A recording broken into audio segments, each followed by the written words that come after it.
উহুদের যুদ্ধের ময়দানে আল্লাহর হাবিব মুহাম্মদুর রাসূলুল্লাহ সাল্লাল্লাহু আলাইহি ওয়াসাল্লামের চেহারা মুবারকে যখন শিরস্থানে দুটা কড়া ঢুকে যায়, লোহা টুপি পরা অবস্থায় ওই লোহা টুপির মধ্যে ছোট ছোট কড়া থাকে, পেরেকের মতো, তারকালার মতো কড়া থাকে। এই কড়াগুলি যখন আল্লাহর নবীর চেহারার মধ্যে ঢুকে যায়, আবু বকর সিদ্দিক রাদিয়াল্লাহু তাআলা আনহু দৌড়িয়ে আসলেন নবীজির কড়াগুলি খোলার জন্য। আবু বকর সিদ্দিক রাদিয়াল্লাহু তাআলা আনহু দৌড়িয়ে আসলেন, কিন্তু আবু উবাইদা ইবনুল জাররাহ নামক এক সাহাবী দৌড়ে এসে বলে, আবু বকর, এই সৌভাগ্য তুমি আমার থেকে খালি হতে দিও না, আমি চাই নবীজির চেহারা মোবারক থেকে এই কড়াগুলি উঠিয়ে আমি সৌভাগ্য অর্জন করি।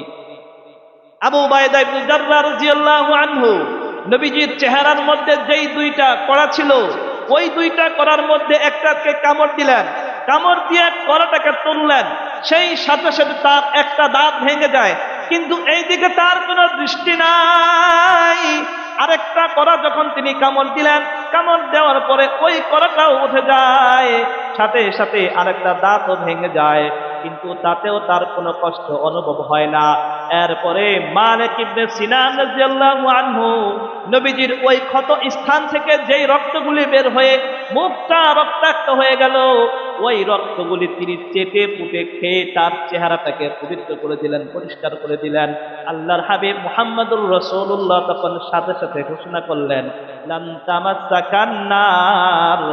মালিক ইবনে সিনান, শোনো, তুমি যেহেতু আমার রক্তগুলি খেয়ে তুমি আমার চেহারাটাকে পরিষ্কার করেছ, তবে শুনে রাখো, জাহান্নামের আগুন তোমাকে কখনো স্পর্শ করবে না।